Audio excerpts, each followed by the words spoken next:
I'm Dr. Prince from Advanced Animal Care, and I'm here to talk to you about dog emergency care.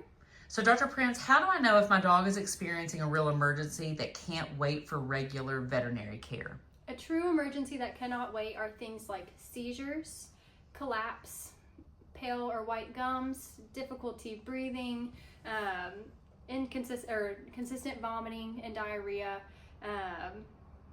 things like that. What are common signs that my dog is experiencing a medical emergency?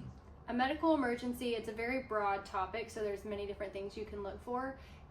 Things like I said earlier, pale gums, increased respiratory rate or effort, collapse or lethargy, so unable to stir your dog, having seizures, wounds that are continuously bleeding, unable to walk or unable to stand. Those are all things that we look for medical emergencies. So what types of injuries might constitute an emergency?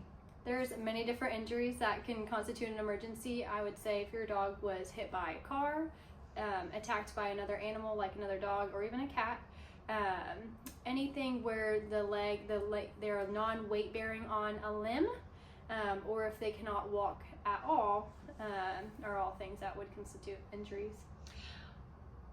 What are the most common dog health emergencies you see? We see a wide variety of emergencies here at our hospital, which always keeps us on our toes. We do see many, lacerations attacked by dogs. Seizures are fairly common, as well as respiratory distress. So what do I do if my regular veterinarian doesn't offer emergency veterinary care for dogs? If your regular veterinarian doesn't offer emergency care for your dog, getting them to the nearest emergency hospital or urgent care, depending on what the dog's needs are, is very important. What should I expect when I bring my dog to an emergency visit? That's a great question. So when your dog comes to an emergency visit at our hospital, you will have to fill out, generalized paperwork while the dog is being triaged. Triage means that the technician is looking at some vitals, so their gum color, are they, seizing, are they awake, are they conscious, and then getting some generalized history from you before either bringing the dog directly back to the treatment area or coming back to tell the doctor what is going on with your animal.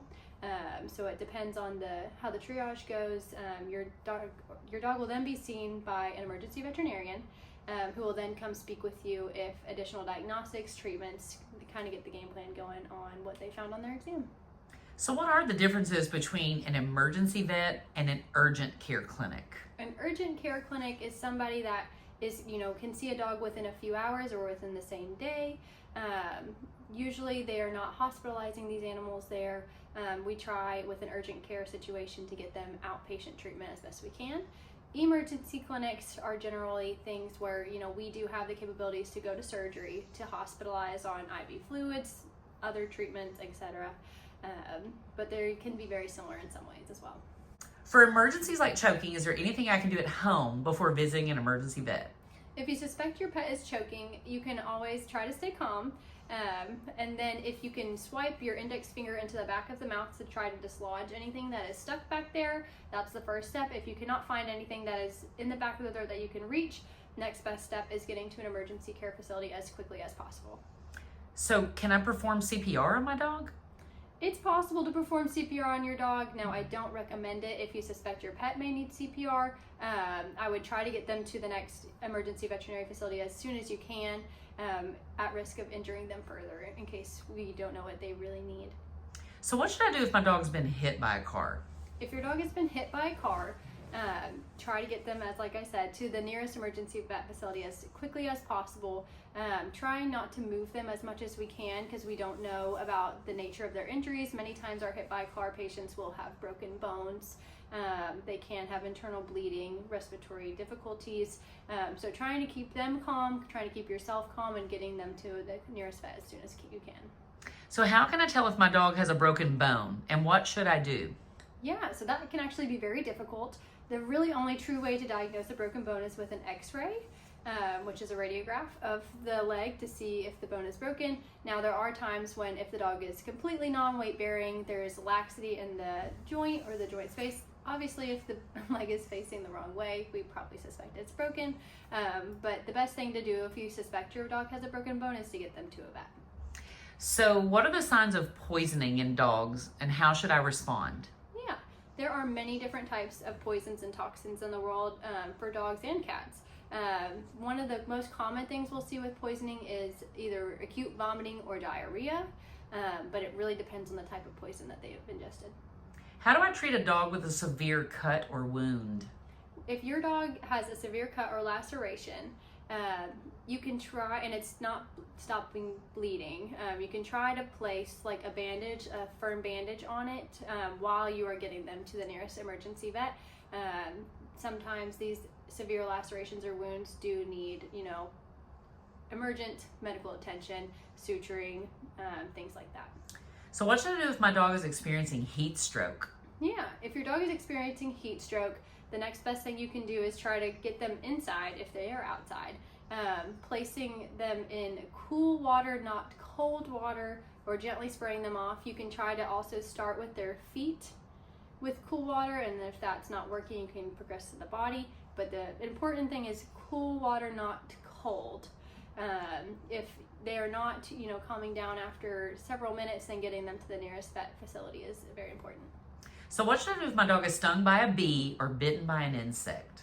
Yeah, and it depends on the type of insect, but with bee stings, you can give your dog Benadryl, plain Benadryl with no decongestant, depending on how big they are. But you could always get them to the nearest, either your primary vet or your urgent care if they start breaking out in like an allergic reaction, which are things like hives, difficulty breathing, so on and so forth. So are there any other symptoms of allergic reactions in dogs other than the ones you just mentioned? Yeah, so allergic reactions in dogs, like I said, we think about vomiting, hives, difficulty breathing. If your dog is having difficulty breathing, then that's definitely an emergency. Redness or swelling around the area are all things we look for. And what is bloat, and how can I recognize it in my dog? So bloat is when the stomach distends with gas.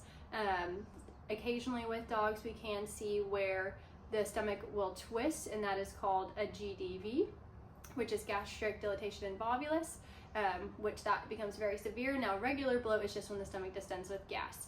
Typically these dogs are going to vomit and it's non-productive, so it's more of a retch. Their stomach can look distended. They're usually quite painful, lethargic, maybe not wanting to stand or walk well. So how can I provide temporary relief for my dog until we reach the vet? That's a great question. A lot of people ask about over-the-counter pain management for their dogs, and I do not recommend it. There are many over-the-counter pain medications that we take as humans that are not safe to give to our animals. So getting your pet to the nearest emergency vet or urgent care if you suspect your pet is painful is the next best step. So what do you recommend I have ready at home in case an emergency situation comes up with my dog? Yeah, and it depends on the type of emergency. Generally having some form of a Benadryl or an antihistamine is always good to have on hand. Maybe some light bandaging material, but otherwise most emergencies or urgent care need to be seen by a vet. So what can I do to prevent some emergencies from happening to my dog? Yeah, one of the worst things that we see in hospital is hit by car, and generally speaking those dogs are either off leash or not in their backyard, or they escape. So trying to keep your pet on a well-fitting leash or harness, keeping them in your backyard when they're not supervised, and also having them microchipped is all very important in a situation where they'd be hit by a car. Now in forms of, vomiting, diarrhea, ingesting things they're not supposed to, trying to keep things up in your house like medications, plants, food that is toxic to animals, trying to keep those up as much as you can to avoid those type of emergencies is going to be your best bet.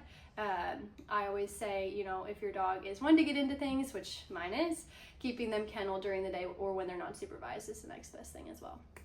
Well, I need to call ahead to let the hospital know I have an emergency. You do not have to call ahead to let us know. It's very nice if you do, because we can, prepare as best we can for your emergency.